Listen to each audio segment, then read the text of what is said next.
Demons have always been a concept that instills fear in people. Humans have feared and avoided these supernatural beings since ancient times, and this fear persists to this day. In almost every written record about demons, there is a common theme that these creatures always disdain and seek to harm humans. However, in history, there is a figure who possessed the power to command even the most powerful demons from the depths of hell. Today, let's explore the story of King Solomon and the legendary tale of his 72 demons in the Tales of Mythology journal. King Solomon, also known as Shlomo or Jedediah, was the third king of the United Kingdom of Israel. He is mentioned in various important texts such as the Hebrew Bible, the Old Testament, and the Quran.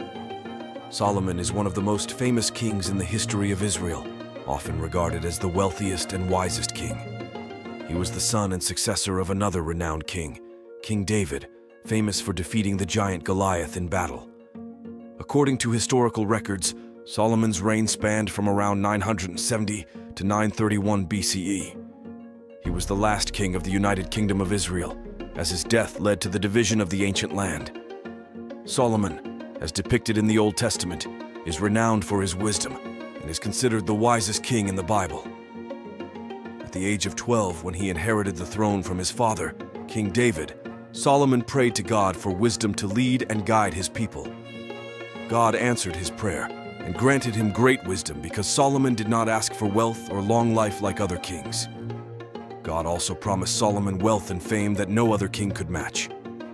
When one mentions King Solomon, thoughts of a wise ruler, a great prophet, and a revered king come to mind.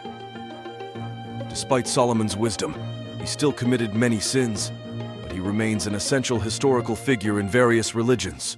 The Seal of Solomon, one of the most famous legends about this great king, involves Solomon's ability to control 72 powerful demons from hell. The origin of this legend is believed to stem from a work called The Key of Solomon, which dates back to the 1st century.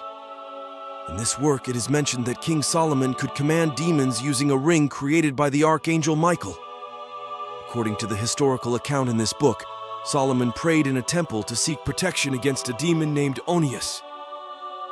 The archangel Michael responded to Solomon's prayer and bestowed upon him a ring with the seal of God, shaped like a 5-pointed star.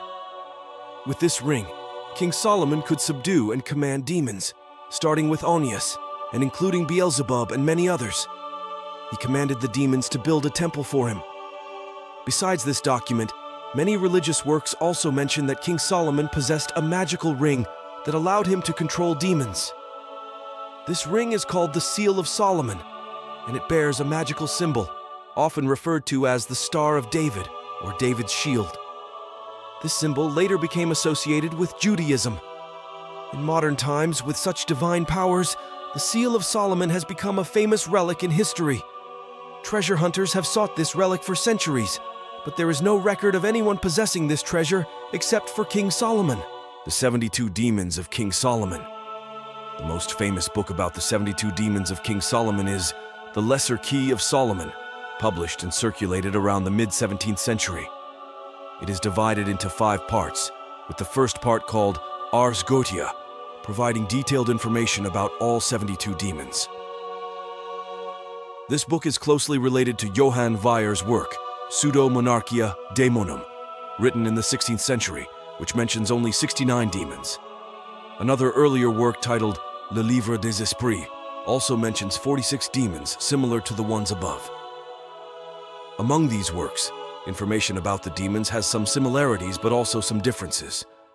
The legendary tale of King Solomon's 72 demons that we often hear today is derived from the book Ars Goetia within The Lesser Key of Solomon. In Ars Goetia, there is clear information about the 72 demons, including how to summon and control them. Each demon has its own sigil, and Ars Goetia is the only book that depicts all these sigils along with illustrative images of the 72 demons. I must warn you not to attempt to summon demons on your own under any circumstances. Ars Goetia also narrates that during Solomon's lifetime, he became so afraid of the power of these demons that he bound and sealed them in copper boxes, which were then thrown into a deep lake. When the Babylonians found these boxes, they opened them, thinking they contained treasures, inadvertently releasing the 72 demons trapped inside. It is believed that these demons returned to their respective realms, except for one demon named Belial, who returned to the human world. According to the tradition, these demons built a temple for Solomon under his command. Due to video time constraints, I cannot provide detailed information about all 72 demons of King Solomon recorded in Ars Goetia. I will now highlight some of the most prominent demons. Asmodeus, mentioned in many documents, is often referred to as the King of Demons. According to Islamic writings, Asmodeus has many legends associated with King Solomon, making him the most troublesome demon for this king. Asmodeus is the 32nd demon in the list, a very powerful demon known as a king of hell and one of the 7 princes of hell according to the Bible. Asmodeus represents the sin of lust among the 7 deadly sins. This demon often appears with 3 heads, a bull's head, a human head, and a ram's head. His tail is a fiery serpent, and he rides on the back of an immortal dragon, wielding a spear. Asmodeus commands 72 legions of demons and can answer any question in the world while making the summoner invisible. One ancient tale tells of Asmodeus being captured by a Jewish man using a powerful ring and forced to serve King Solomon. Another legend relates how King Solomon once asked Asmodeus what could make demons stronger than humans. Asmodeus requested to be released and handed over the ring so that he could prove it to the king.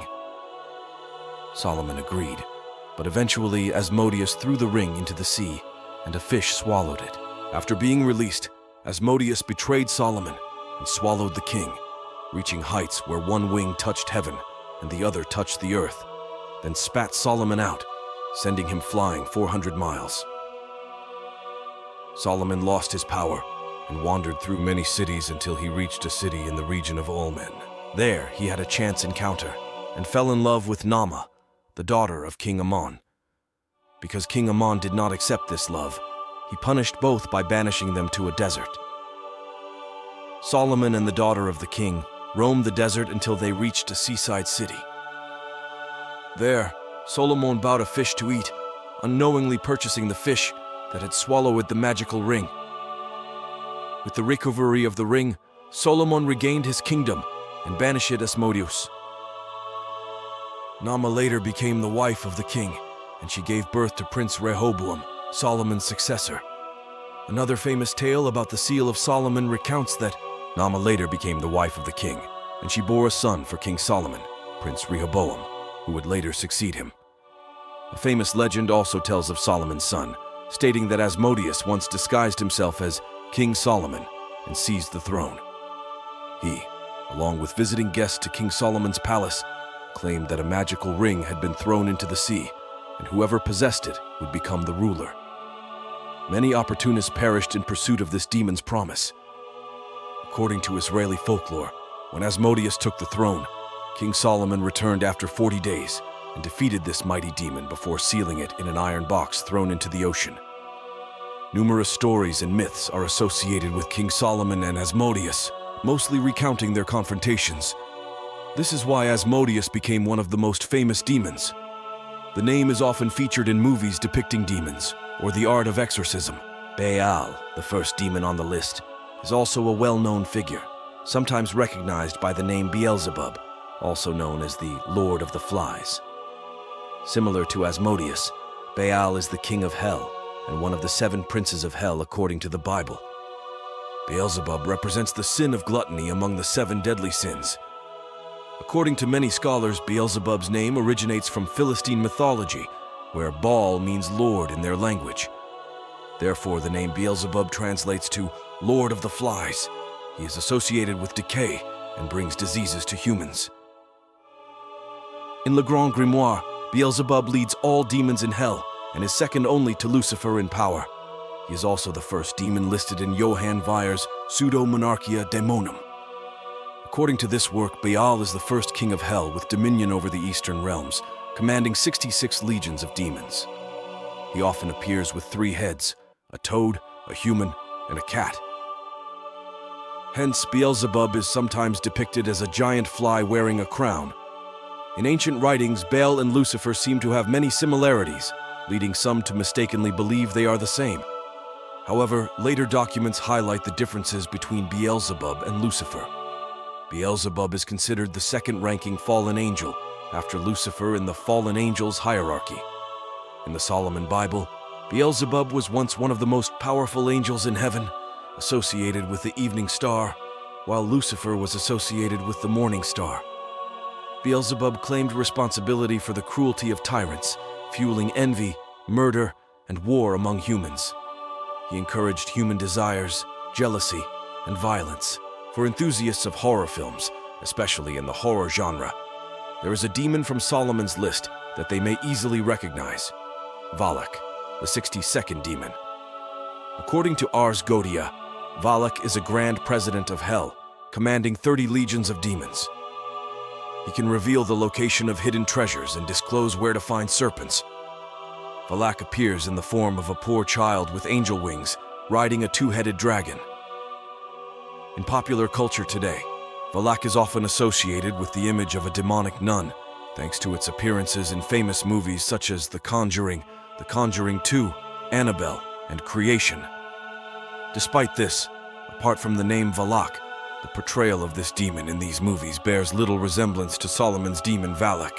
Belial is the 68th demon on the list and serves as a king of hell, commanding 80 legions of demons and 50 legions of souls.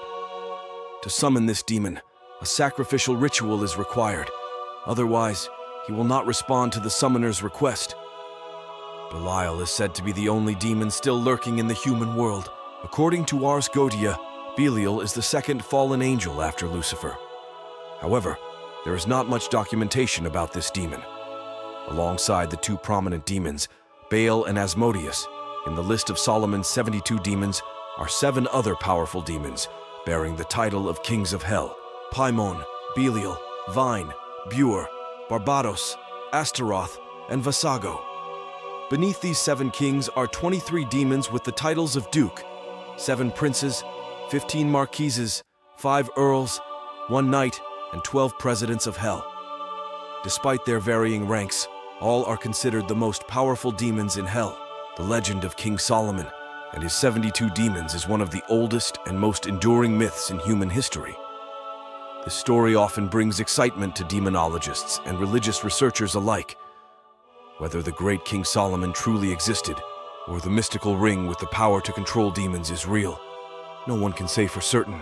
Perhaps somewhere out there, the 72 demons, once freed from their confinement, are still hiding, awaiting summoning from their master.